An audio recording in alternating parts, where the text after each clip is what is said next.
wise man of the entire universe, Dave Meltzer, has spoken about Backlash. In fact, he said Cody versus AJ Styles, the main event of Backlash France, was 5 stars. Brian, I'm going to start with you. What is your reaction to this? Dave Meltzer giving a 5-star match to the WWE, and it's Cody and AJ from Backlash. Hey, man, I'm not going to lie. That brother is definitely on WWE's payroll, man.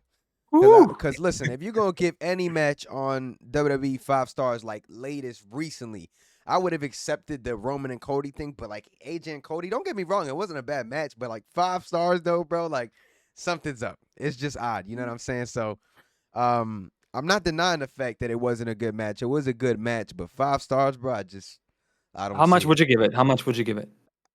I would give it a 3. 3 out of 3 5. sounds fair. Omer, what do you think, man? Yeah, I mean, I think it's pretty much a consensus among most wrestling fans that was like a 3 to 4 star match. I thought it was like probably a 4-star match. Like I thought it was a good match. I think like these are two of the best like athletes out there in all of professional wrestling. They're gonna have a great match. Whether or not it's a 5-star match is obviously up to interpretation. Dave has been very clear that this is his view, and that is what it is. That being said, someone who's followed like Dave Meltzer and his lists and his 5 stars, it was interesting that this match of all matches got 5 stars. Like not Sammy and Gunther at Mania, not the main event of WrestleMania, but this one. That was an interesting choice. But again, you know, like he said it before, these are things that he does in the moment. I personally don't think it was a 5-star match. And that's not an indictment on the match.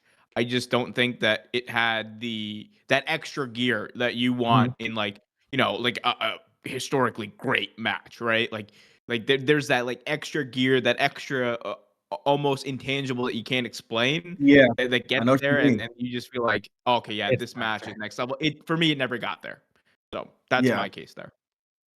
Go ahead, King. Yeah, I know exactly what you mean because there's like a feeling you get like when you're in that moment watching that match, you're like, oh yeah, this is one of them. Last time I got it was Hangman Page and Swerve Strickland at Full Gear.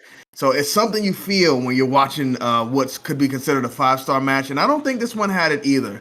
Now, AJ Styles, I think, is still one of the best wrestlers in the world of all time. I probably would still put him somewhere in that top 10 spot. So for him to actually get that 5-star match, I'm not surprised at all. But with Cody Rhodes, I think it's interesting because I understand the match at WrestleMania in the main event not getting 5 stars just because there was so much shenanigans in there. And when I think about that 5-star match, I think it needs to be one-on-one. Well, not always one-on-one, but in a championship match, one-on-one, nothing goes down. It's just these two guys in there doing their thing. And that WrestleMania match was not that. So, no, I don't agree. 3 stars for me. Definitely not a bad match. It was pretty much what you would expect to get out of these two. So, I think Brian might be right. Dave Meltzer has switched over, and he is no longer on AEW's payroll. He is now on Team WWE. What the hell?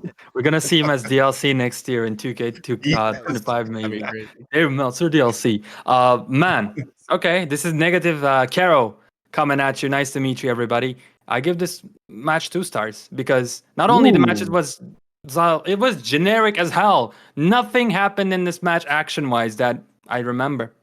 It was the crowd. The crowd carried this match, number one. And the biggest problem is there's no build up to this match. There's no great story to this match. You want that it factor, that feeling. Sometimes the wrestlers are so talented, like say Bryan Danielson and Will Ospreay, that even though you don't have a crazy build up during the match, they okay. I'm stuck to my chair. I cannot look away from the screen. These guys didn't have a story, and the match itself, it did a job. Like it's an okay match. 2-star isn't like the worst match of all time. It is an okay match. It just didn't have it, man. But 5 stars. Dave, what are you smoking, man? Tell me, because go smoke more crack. I know. I'm stressed, I'm stressed out, man. It's getting hot here, you know what I mean? Let me know what you're drinking. Here's more. Like this match is one thing, but he gave I'll just read you the rest of the basically ratings. Number 1 match of the night. Well, not number 1 isn't like the greatest, but the first match. Bloodline versus Orton and KO got 4.75 stars. Yikes. So yeah.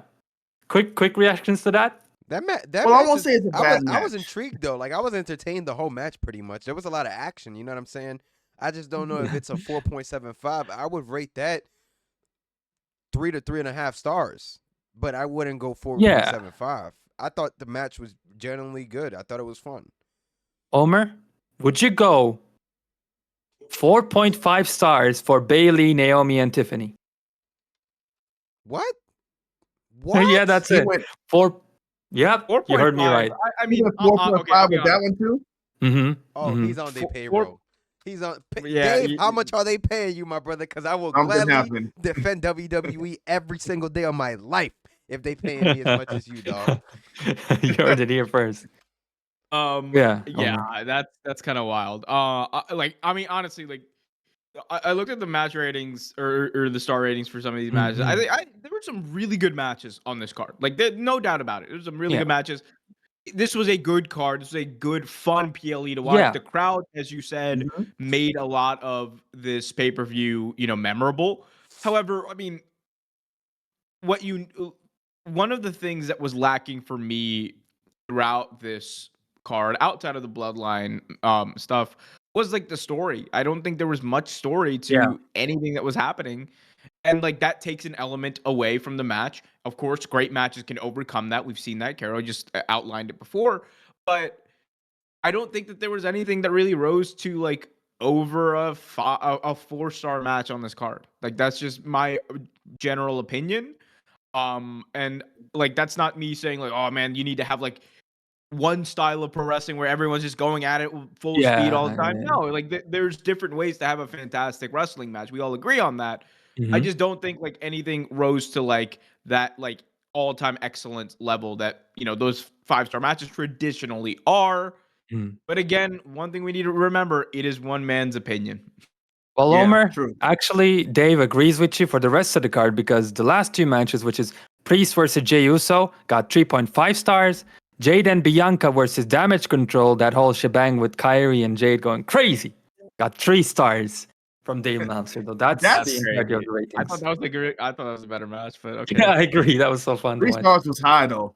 I mean, it was fun because for a minute there in the middle, it got kind of crazy with Kyrie saying, but 3 stars is high for that one too. Nah, that match should have gotten 2 stars. Yeah, 2 just because of the blunder in the middle. But I mean, again, it was good and entertaining at least. Brian, you're a WWE hater, bro. Nah, bro, that match was trash. That's one of the worst perform matches I've seen since I've gotten back into my wrestling fandom. It was pretty crap. But real question, man. Do you like Dave Meltzer now better, or like do you still don't care? I still think he's not a credible source. He doesn't know what he's talking about half the time. And listen, Brian uses Dave Meltzer's stories when they benefit his narratives. But then he'll say he's not credible. Nah, but it's important to note out though. Hey, bro, I don't use him no more. I was only using him when y'all was telling me Cody ain't gonna win. Cody ain't gonna do this. Yeah, I think you would still use him in a case like that though. Yeah. But I think it's important to note though, this was the first 5-star championship match since you said John Cena and CM Punk at SummerSlam. What? World championship match. World championship match. Bro, but yeah, can we not name a better match than that? Like No. Well, that's not the question. The question was a Meltzer 5-star match. A Meltzer 5-star in his opinion. Then again, which they said he goes back and dissects the matches before he drops these ratings. So Meltzer's very odd though, because there's matches that deserve 5 stars and he don't give them 5 stars. Like this, not one match on this pay-per-view was 5 stars. I think he just loves New Japan and Bullet Club. That's why I was like, 2 Bullet Club leaders or members fighting 5 stars. There you go. He was imagining it was a Tokyo Dome. Yeah. I don't know, but he got to get it together.